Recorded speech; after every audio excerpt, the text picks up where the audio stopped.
Olá, tudo bem? Eu me chamo Rodrigo, bem-vindo ao canal Refúgio da Classe Média. Esse é o primeiro vídeo que a gente está fazendo. E esse canal, qual vai ser a proposta dele para vocês? Né? Eu sou um profissional de varejo de alimentos, né? Ou seja, dos supermercados convencionais que vocês estão acostumados.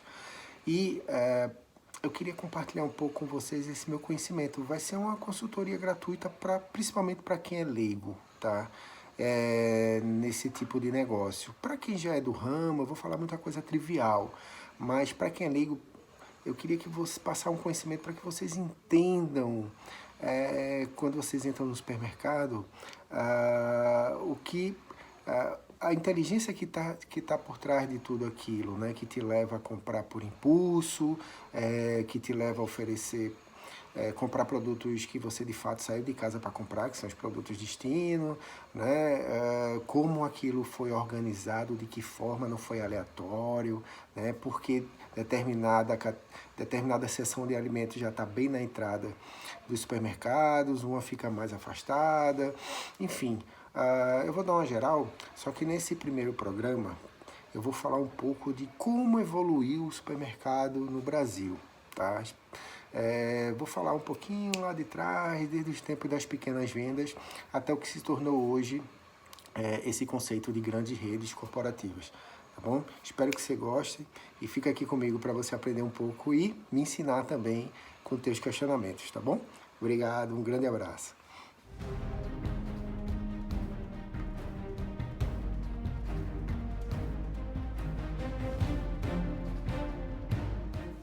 Vamos falar um pouco sobre essa evolução, né, das pequenas vendas de bairro até os grandes hipers e shoppings de hoje, né? Eu vou me ater um pouco à área de alimentos e eu vou evitar falar nome de grandes redes, nome de marcas, nome específico de alimentos, tá? Eu vou falar em linhas gerais, por exemplo, quando eu for falar de eu vou falar de achocolatado, em vez de dar o nome, eu vou falar de leite em pó, em vez de falar da marca, eu vou falar uma determinada rede francesa, em vez de falar o nome da rede, porque eu tenho receio que o YouTube entenda, o algoritmo, né, do YouTube entenda que eu esteja infringindo alguma direitos autorais, alguma coisa nesse sentido e me dê um strike aqui, tá bom? Então, vamos lá.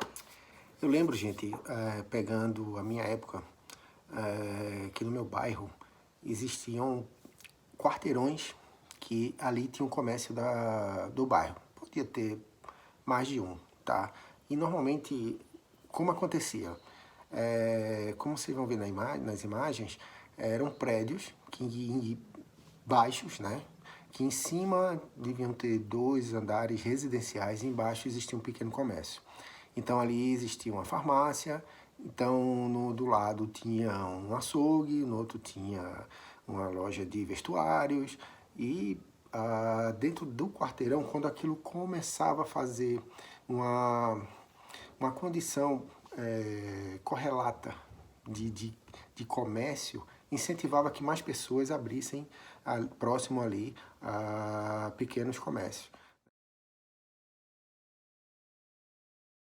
Né? Então, com o passar do tempo, às vezes nós tínhamos assim 4 blocos desses prédios com basicamente tudo. Você encontrava cabeleireiro, você encontrava farmácia, você encontrava venda, né? Não chamava venda naquela época.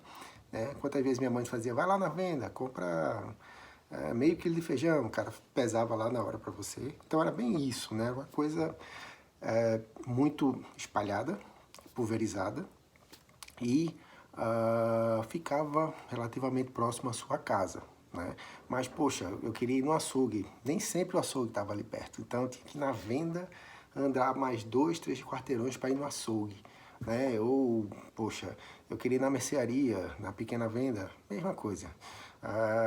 Então, com o passar do tempo, né, surgiram os mini supermercados familiares. Né? Até pessoas que prosperaram lá na própria nesses pequenos comércios, as famílias que prosperaram compraram pequenos galpões que estavam nos bairros e montaram os mini mercados, né? Que ali você já tinha uma praticidade imensa, né? Você já tinha corredores que traziam uma experiência de compra muito melhor, que num único lugar você conseguia comprar tudo. Eu lembro que perto de mim existia um que ele abriu na rua de trás e que ele me poupou de andar quilômetros quando eu precisava, porque sempre era assim, né? A mãe fazia, vai lá e compra, e eu tinha que pegar a bicicleta e sair andando, comprando em vários lugares. E isso começou a crescer. As famílias foram tendo sucesso no seu negócio, foram abrindo esses mini mercados, comprando outros espaços, e assim começou as redes familiares, né? Tô falando ali na década de 80, tá, gente? Tô buscando 82, mais ou menos, até início do finalzinho dos anos 80, até 87, 88, quando já tinham as grandes redes. Mas, apesar dela existirem antes, a minha realidade na cidade que eu vim foi um pouco isso, né? E naquele momento eu não me atentava muito para isso. Esses mini mercados de bairro, eles foram se profissionalizando, né? E chamando a atenção das grandes indústrias para ter seu produto no portfólio deles, né? E eles foram ganhando poder de compra, por quê? Como eu te falei, eles foram comprando outros, né? Montou um só no bairro, aí no bairro ao lado tinha um espaço para outro galpão que poderia casar com mais uma filial, então foi montando, isso foi evoluindo. E, de repente, né, quando de certa forma isso já estava bem presente, as maiores redes familiares de dono tiveram a ideia de incluir também dentro desses minis a linha de bazar, a linha de cama, mesa e banho, eletrônicos, e aí surge o hipermercado. Vocês lembram disso? Isso foi um boom na minha época, porque o shopping ainda estava engateando. Lembra que eu estou falando ali dos anos 80? O shopping estava engateando, então quando vieram os hipermercados, tinha até lanchonete dentro, era um programa de sábado que eu fazia com meus amigos. A gente ia para o hipermercado para lanchar, e em volta do hipermercado puxava muito outros comércios, né? Então dentro dele você tinha utensílios de cozinha, você tinha cama, mesa e banho, você tinha eletrônicos, você tinha higiene e limpeza, mercearia, seca e salgada, você tinha perecíveis. E isso foi o grande boom, todo mundo queria isso, tinha status, né, para as famílias, você fazer compras no hipermercado.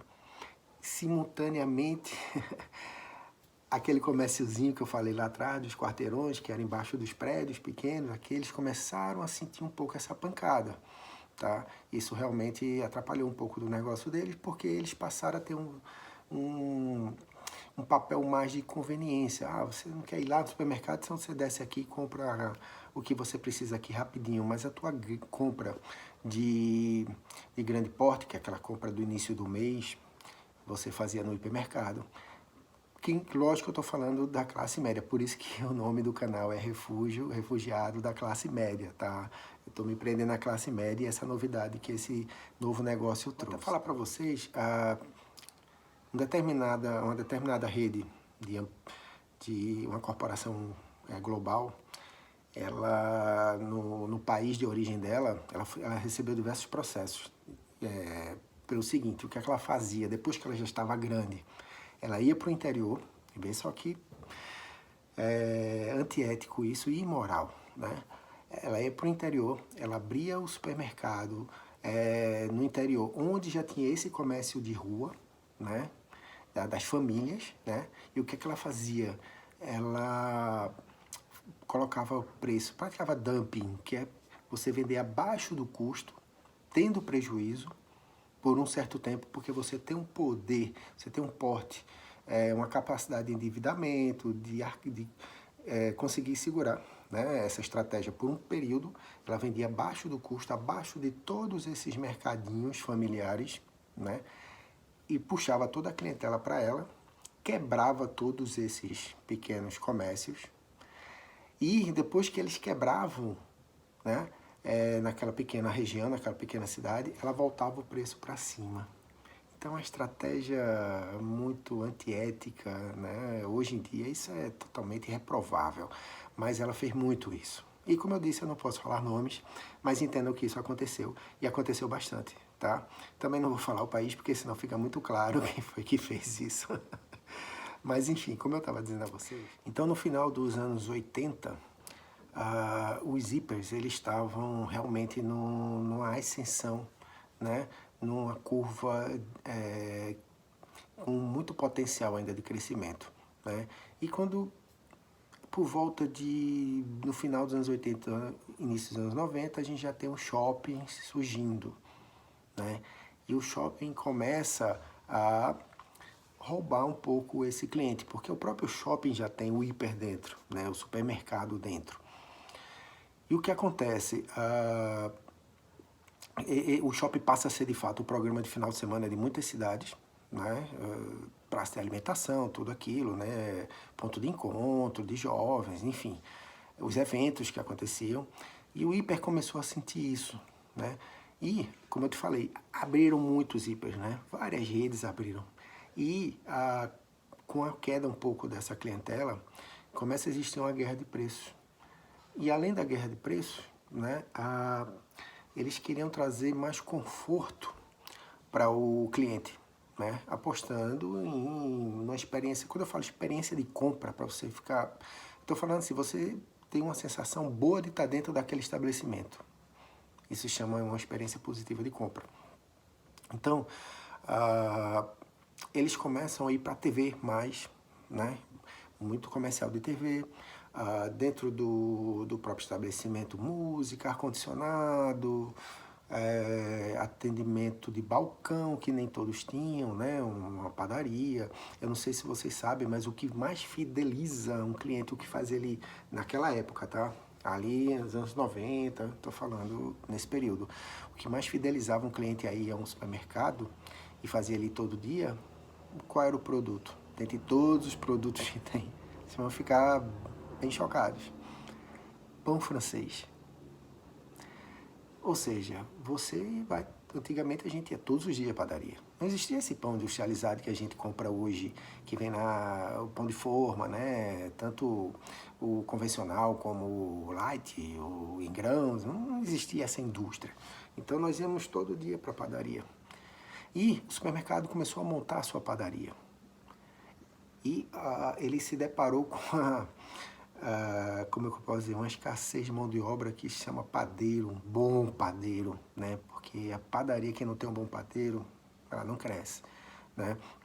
Então, começou a investir, ela tirava esse padeiro da padaria, pagava mais, investia em maquinário, olha só, tudo isso acontecendo dentro de um hipermercado, né, que eu falei lá atrás, que veio de todo aquele, né, pequenos familiares, até chegar a você montar uma produção de padaria dentro, uma produção de açougue, e isso é muito custo. Isso é muito custo. Você tem muita quebra de produto. Quebra de produto é matéria-prima, insumos e o próprio produto pronto que você acaba jogando fora, entendeu? E tudo isso começou a ir para o custo. Tudo isso virou custo e refletia no preço de venda. E os hipermercados começaram a ficar caros, né? Enquanto eles estavam, de certa forma, caros, mas não tinha ninguém para incomodar, né? Não estava ali um shopping crescendo, tirando os clientes e tal, não tinham tantos concorrentes com eles, eles se seguravam bem, eles eram o glamour, né? Mas quando eles passaram a ser algo do cotidiano, e os outros vieram a disputar o mesmo cliente, né? Qualquer centavo passou a ser um diferencial enorme no preço e no custo para o cliente. E surge ali, já no início dos anos 2000, né? Falei para vocês um cenário mais ou menos dos anos 90, então no final dos anos 90 para 2000 surge o famoso atacarejo, né? Que são os atacados, que normalmente eles começam em rodovias. Aqueles terrenos de rodovia, o cara monta um galpão com aqueles racks de 5 plataformas dentro, né?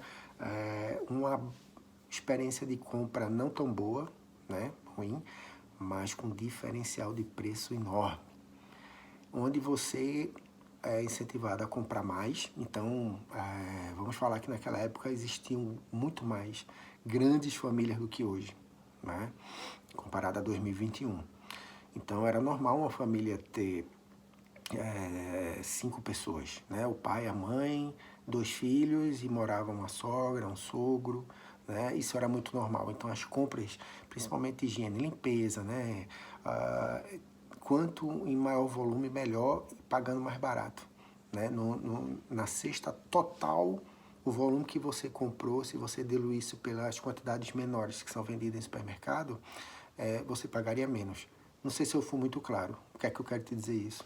Às vezes você compra 5 litros de água sanitária, paga um pouco, desembolsa mais, mas é bem mais barato do que o valor do litro, sai bem mais barato. E você, comprando 5 litros individualmente, você gastaria muito mais.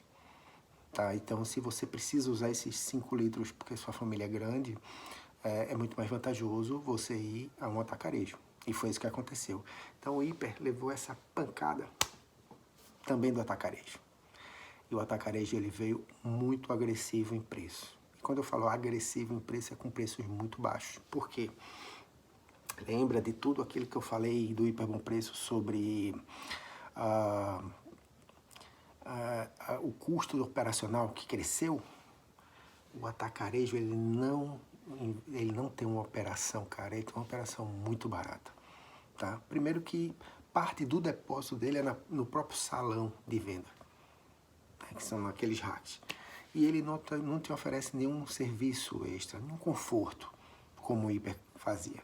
Lembre, ar-condicionado, musiquinha, lanchonete dentro, açougue com cara te atendendo do balcão, como você queria carne, como você não quer, corta desse assim, o pão, né? Então a padaria do hipermercado fazia pão, torta, salgado, começou a cair cliente, aquilo começou a vencer e teve que ir para o lixo. Então o hipermercado começou a se atrapalhar no custo, eu tinha que investir muito em TV, TV era caríssima, né? Horário nobre, imagina entrar um comercial naquela época, nossa. E você vendia alimentos, então a tua margem, muita gente se engana, mas quem trabalha com alimentos, a margem comercial que fica, que dessa margem você tira a despesa de salário, de aluguel, luz, telefone, tudo, e sobra lá no final o EBITDA, né? É muito pequeno. Então você precisa de muito volume de venda. E onde eu quero chegar? O atacarejo leva a classe média para dentro dele, com essa proposta de preço. E aí começa o declínio dos hipers e dos supers. Porque, vou te contar uma coisa curiosa agora. Essa vai ser bem curiosa. Porque o atacarejo cuidava de todo o volume. Mas naquela época, lembra que eu falei, eles começaram a abrir em lugares muito distantes. Normalmente perto de as margens de rodovias. E você ia lá fazer aquela compra maior, voltava para casa, né, abastecia, só que esporadicamente, aos finais de semana, você precisa recompor alguma coisa. Aí quem você recorria? Você ia no hiper? Não. Sabem quem você ia? Naquele comérciozinho lá do início, aquele de quarteirão, chama supermercado de vizinhança. Essa é a linguagem de hoje, tá? Então você ia lá no supermercado de vizinhança para repor, para comprar um pouquinho mais de queijo. Eita, os ovos aqui estão acabando. Putz, o detergente acabou. Ah, o papel higiênico é melhor, também está no fim. Então, aquilo que você, no teu orçamento da compra do mês, do início do mês, você se atrapalhou e comprou a menos, você fazia a reposição no supermercado de vizinhança.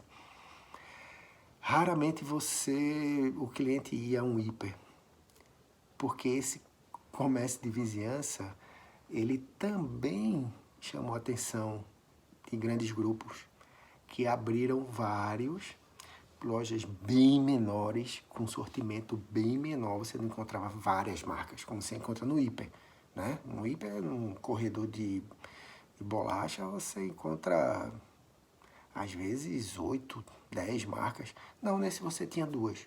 Tinha lá a marca líder e tinha de primeiro preço. Mas você só queria para aquele final de semana. Então você comprava. Ah, vou pagar um pouquinho mais. Não tem problema, é uma só. Não é uma cesta de compra que eu estou fazendo. Então eram compras que você carregava na mão. Entendeu? Então, muito interessante, né, o mercado. O atacarejo cresce com tudo. O formato de vizinhança supre essa necessidade momentânea, né? E o hiper fica perdido no meio. O hiper e o super. E começam a cair. Né? Então, gente, hoje eu vou ficar com essa introdução por aqui, tá? É o primeiro vídeo do canal.